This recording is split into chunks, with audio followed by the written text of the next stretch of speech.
पापड़टा देखले आप जानी पारे केते हल्का फुल्का केते क्रिस्पी और केते सुंदर भाव रेडी होइछे जे देखुन बिना जतनी घाटी करी बिना बेली करी आमे घरे बसिकी फेंतले जदि एंता पापड़ बनै पारमा तो का करे ना बनामा। नमस्कार, चंद्रकांति ओडिया फुटेज रे आपमानकु बहुत बहुत स्वागत। आजिर ई पापड़ रेसिपी देखबे दुनियार सबुठुरु सहज और एकदम इजी रेसिपीटे जेनटा कि जे केही हेले भी चाहेले बनै पारबे। मात्र 15 मिनिट रे 100 रु 150 खंडे पापड़ आमे बनै पारमा। तो चलुन रेसिपीटा स्टार्ट करमा। आ पापड़टा बनाबार लगी आमे नेमा सागुदाना। आउ देखुन इटा मुई नैछे सागुदाना 1 कप। आउ इटा होचे बुतिला सागुदाना। आउ देखुन इटा 5-6 घंटा आगरू मुई बुतरे देथिली। आउ सागुदाना सब बढ़िया भाबे बुतरी जाइछे। तो ई बुतिला सागुदाना आमे नेमा मापी करी 1 कप। आउ इटा रखिदेमा आमे साइड रे। आउ तार संगे काना आमको लागबा सेटा देखमा। तो देखुन इटा होचे आलू। आउ 2टा मीडियम से आलू के पहला धुई देकरी तबे छांची देकरी मुई रखीछे। तार परे ई प्रकारे छोट छोट खंड करी काटी करी 4 रु 5 थर बढ़िया भाबे धुइला परे सफा पैन रे टिके बुतरे रखी दिछे। तापर आमे जिमा सागुदाना निके तो देखमा परे सागुदाना के आमे गोटे ग्राइंडिंग जार नै करी बाटी देमा। तो देखुन आमे देना बुतिला सागुदाना 1 कप आउ तार संगे बाटी हेबा बोली करी आधा कप आमे इथरे पैन देमा। मेजरमेंटा पूरा पूरी परफेक्ट अच्छे माने 1 कप बुतिला सागुदाना रे आधा कप आमे देमा पैन आउ ग्राइंडिंग करी करी गोटे स्मूथ पेस्ट रेडी करमा। आउ देखुन आमरी घोलटा माने सागुदानार ई पेस्टटा एतकरी हेबा कथा। तारपर इटाके आमे रखी देमा कढ़ई रे। जेन कढ़ई रे मुई बनामी माने घोलटा गुलमी सेतिरे ही मुई नै जाइछे। तो आप मन चाहे बेले अलगा गोटे जगह रे भी नै पारबे किंतु डायरेक्ट मुई कढ़ई रे नै जाइछे। तारपरे जेन ग्राइंडिंग जार रे जेन सागुदाना लागिछे सेइतिरे ही आमे आलू के बाटी देमा। तो पानी रु छानी आनी करी एछंगा आलू सब के आमे दे देमा इथरे। आउ इथरे भी आमे देमा आधा कप पैन माने मेजरमेंटा पूरा पूरी परफेक्ट छे। माने सागुदाना रे देला आधा कप पैन आउ आलू बाटला बेले देला आधा कप पैन माने पाखापाखी 2टा मिसी करी 1 कप हेबा। माने आलू के आमे ग्राइंडिंग कर देमा आउ ई प्रकार छानी के देमा। ना हेले आलूटा एकदम चिकन के बाटी ना हुए तो निहाती भाबे किछि खदर अंश रही जाइथिबा। तो देखुन ई प्रकार छानी के आमे देमा आलूर खदर अंश ऊपर रही जिबा आ तलके आमको जेना दरकार से पलई जिबा। तो ये रही गला खदर अंश इटा के भी आउ थरे ग्राइंडिंग करमा माने पूरा पूरी चिकन हेबार तो आमे ई प्रोसेसटा करमा। तो एंता करी आलू के बाटी करी आमे इथरे मिसामा। आउ देखुन ये खदर अंश रही गला इटाके आउ थरे ग्राइंडिंग करमा आउ ई प्रकार छानी करी आमे इथरे मिसाई देमा। आउ देखुन आलू आउ सागुदाना रो पेस्टटा बढ़िया भाबे केना मिसी जिबा तबे सेना मिसामा। तो देखुन ई प्रकार आमे मिसामा। तार परे आमे इथरे देमा पैन।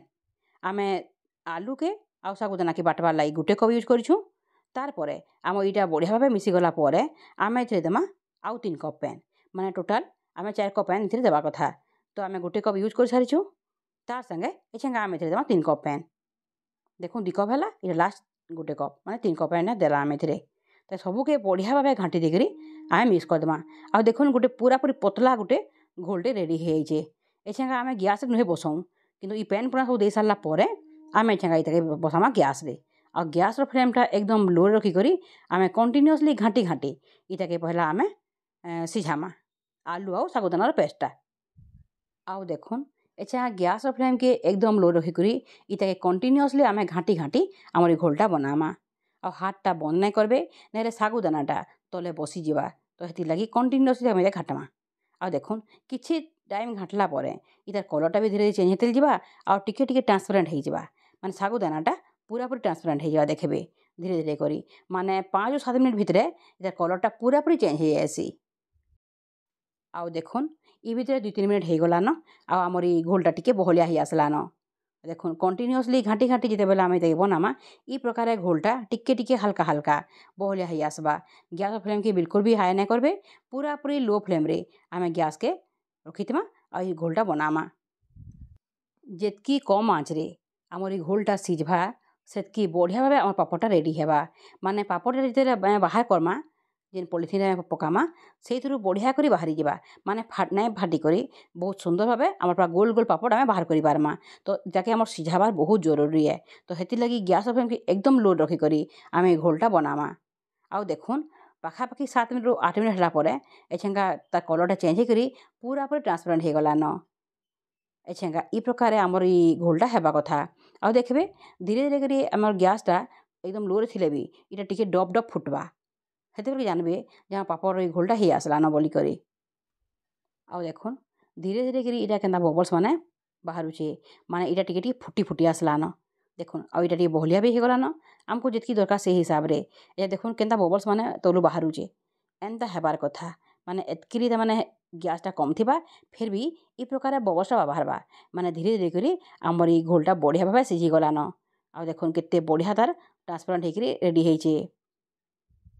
देखुन आमे एथिरे नून कि किछि नुहे दऊँ आमे इटा परे ही देमा तो हेति लगी खाली आलू बटा आउ सागुदाना बटा के आमे ए प्रकार घाटी घाटी सिझामा। आउ देखुन पाखापाखि 10 ରୁ 12 मिनिट बढ़िया भाबे सिझिला परे एछेंका आमर पापड़ घोलटा हेइ सारिचे। एछेंका गैस फ्लेम के ऑफ कर देमा आउ देखमा आमे जानमा केन्ता करी जे आमर ई घोलटा रेडी हेइ सारिचे बोलिकरी। देखुन ई प्रकार चामचटे नै करी आपण मान टेस्ट कर देखबे तो देखुन केते बढ़िया माने बहलिया हे आसलान। इटा जेल ठंडा हे जिबा पूरा इटा आ टिके बहलिया हे जिबा। आउ देखुन ई प्रकार चामचटा जेले देबे उड़ाबे एंता कर गाटे आराम से घिची हे जिबा।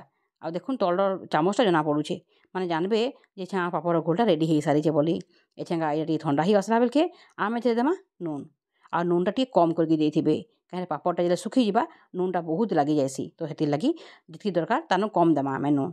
तार परे ई सब के घाटी करी बढ़िया करी मिक्स करमा जेना नूनटा लागि जा सबरे बढ़िया करी। नून देई सारला परे इटा पूरा भी ठंडा करबा में रखि देमा। तार परे आमे एथिरे देमा जीरा टिके एक्स्ट्रा फ्लेवर और टेस्ट लागी नियो चॉइस अनुसार आपन दे पारबे किंतु मुई एथिरे देइछे 1/4 चामच माने आधा चामच रु टिके कम बागी जीरा एथिरे मैं नेइछे।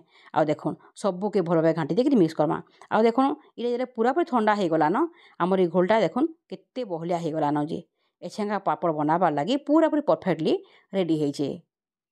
तो एछेंका आमे बनामा पापड़टा आ केन प्रकार बनामा देखुन। आउ पापड़ बनाबार लागी देखुन मुई नेइछे गोटे पॉलिथिनटे आउ इटा होचे अटार गोटे जेन पॉकेट पॉलिथिनटा ताके भल भाबे धुई देकरी तार व्हाइट पार्ट रे आमे इटा बनामा। तो देखुन ई प्रकार टिके टिके घोल देई करी आमे टिके बहलिया बहलिया करी पापड़टा बनामा। इटाके आमे सुखामा फैन तले तो हेति लगी मुई गोटे छोट गोटे पॉकेट वाला अटार पॉलिथिन रे ई पापड़टा बनाउछे आ आपन देखौछे। देखुन ई प्रकार बहुत इजीली ना बेलबा के पड़बा ना जतनी आमर घांटबा के पड़बा तो एंता करी टिके टिके चामच रे देई करी आमे एंता कर देले पापड़ आमर रेडी हे जिबा। इटा बहुत जल्दी सुखी भी जायसी आ संगे संगे आमे छानी करी आमे ताके खाइ भी पारमा।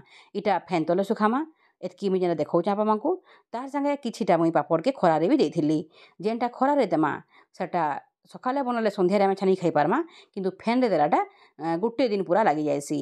तो निजर पाखे जदि आपन पाखे जदि खरार सुविधा अच्छे बेले खरारे दे देले भी पापड़ किछि असुविधा नाइन। आउ देखुन एतकी पापड़ के मुई खरारे देखैछे माने अधा पापड़ मुई फैन तले सुखेके बनैछे आ अधा खरारे बनैछे। तो देखुन ई पापड़ माने बहुत जल्दी सुखी जिबा आउ खरारु आसला परे बहुत जल्दी माने गुटे सकाले बनाबे संध्यारे छानी खाइबे आउ फैन तलटा माने गुटे रु 1.5 दिन खरे लागि जायसी।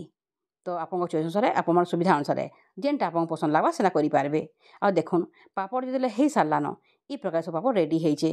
एछेंगा ई सब पापड़ के आमे छानी के देखमा। आ पापड़ सब के छानबार लागी गैस फ्लेम के मीडियम रखी करी एछेंगा आमे रिफाइन तेल गरम करमा।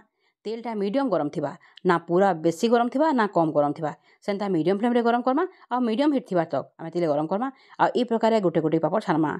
आ देखुन पापड़ा दे देला पर संगे संग केते सेकेंड भितरे आम पापड़टा संगे संग फुलिकी बाहरी आसला और केते हल्का फुल्का और केते बढ़िया भाबे रेडी हेइचे आप देखिकी जानि पारुथबे।